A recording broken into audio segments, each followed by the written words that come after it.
budget deals, and peace deals. For more on President Trump's common sense revolution, I will turn it over to our White House Deputy Chief of Staff for Policy, Stephen Miller. Stephen, thanks for coming in today. Thank you, Karoline. Great to be up here with you, and great to see so many familiar faces I've had a chance to get to know over a number of years as we gather this morning to continue our celebration of President Trump's unprecedented and historic first 100 days in office, what are without doubt the greatest 100 days to begin any American presidency in the history of this nation. This week you've heard about the historic actions President Trump has taken to secure our homeland, to secure our sovereignty, to secure our economy and our supply chains and our industrial base. Today you're also going to hear from me about what President Trump has done to secure our values, our culture, and our way of life from the unwavering assault from the radical left and the communists and the Democrat Party. One of the most significant crises that President Trump inherited upon taking office was the wave of racial discrimination, so-called diversity, equity, and inclusion policies that have taken over both public sector and private sector entities all across the United States of America.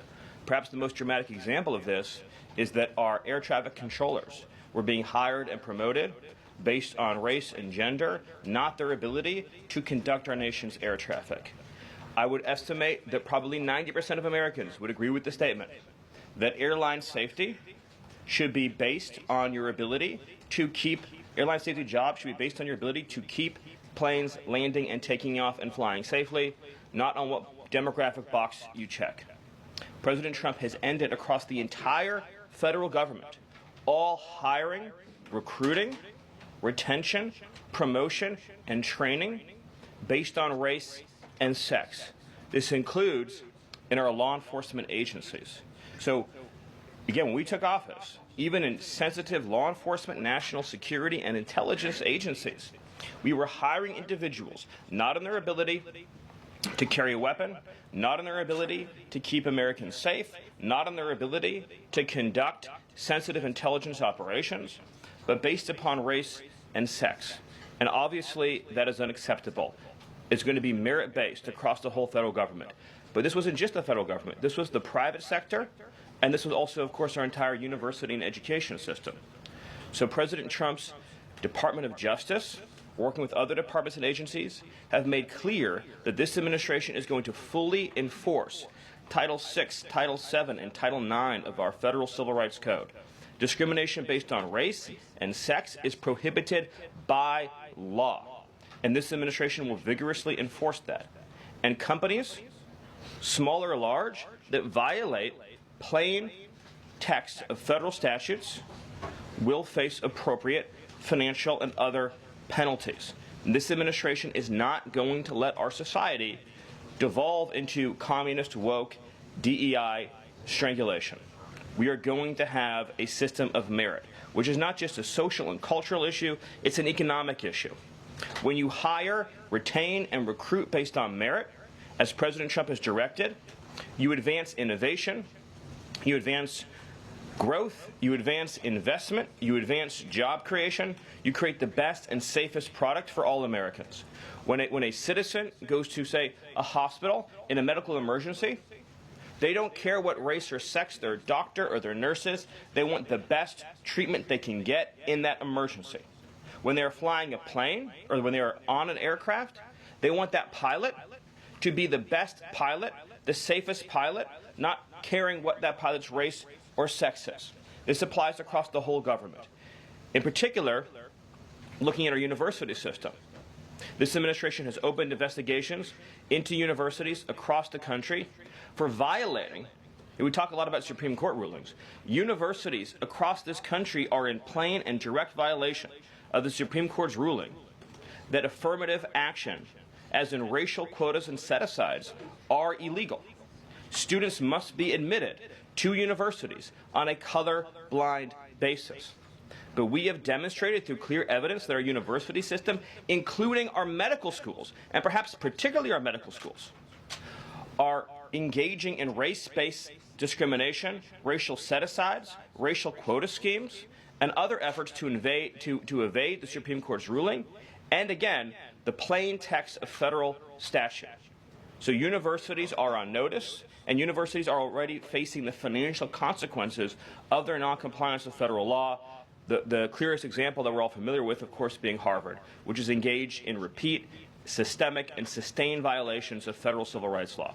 Another area of civil rights law that we talk about a lot, of course, is Title IX, sex-based discrimination.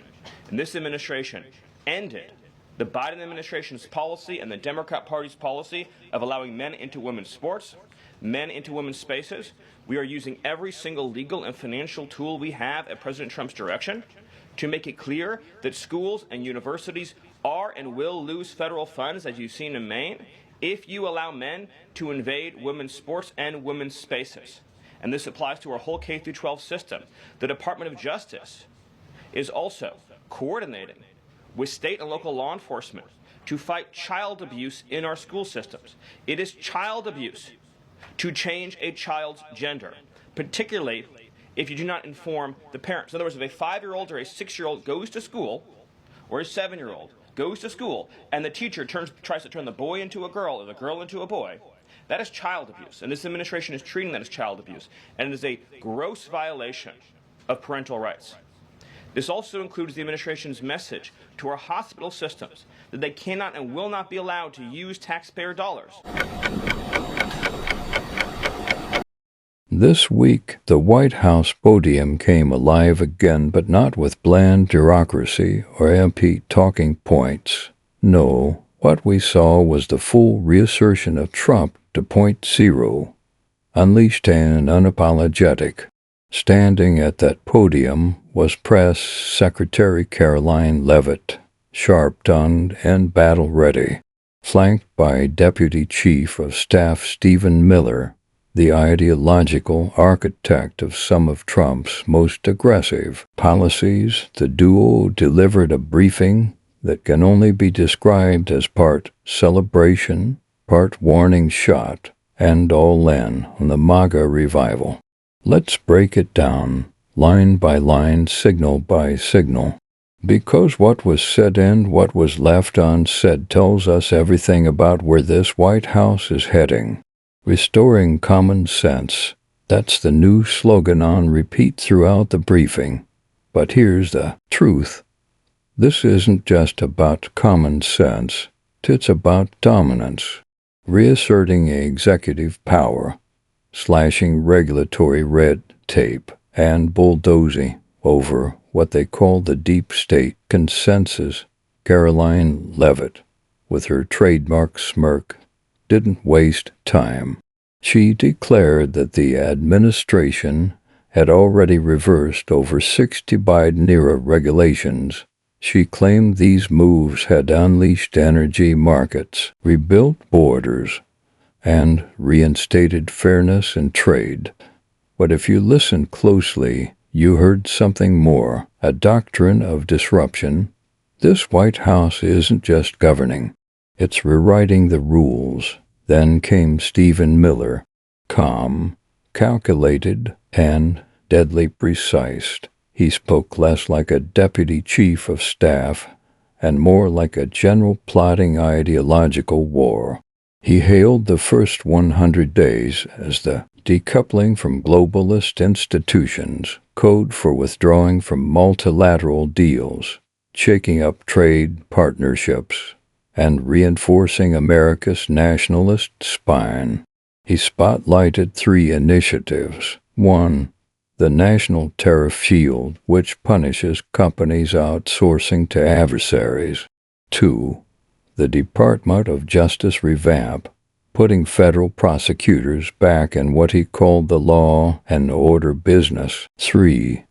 Education reforms, aimed at restoring merit and American values in public schools rhetoric that echoes culture war flashpoints. Miller's subtext was clear. Trump isn't just back, he's on a mission to purge the remnants of what he sees as a failed liberal era. Of course, no Trump-era press briefing would be complete without sparring with the press. Leavitt called out activist journalists by name, She accused them of spreading provable disinformation, particularly about Trump's handling of the fentanyl crisis, border security, and economic inflation. But here's the twist this time: the media wasn't ready for the level of coordination.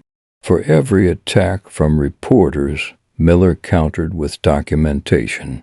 For every critique, Leavitt fired back with polling numbers, often from sources the press themselves trust.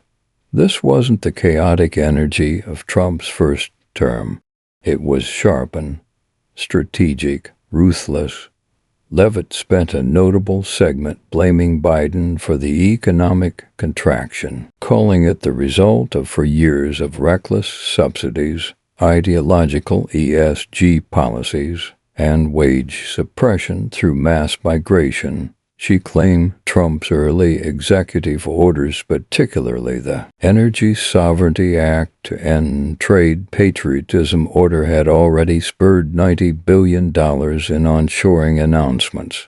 But critics argue this is classic political misdirection. The economic downturn was already underway when Trump took office. Inflation and interest rates were baked in. So the real question isn't, did Trump cause this? It's, can Trump manipulate the collapse to create a political mandate for radical change?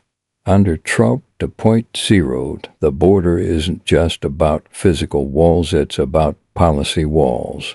Miller unveiled a plan to deputize local law enforcement nationwide to enforce immigration violations.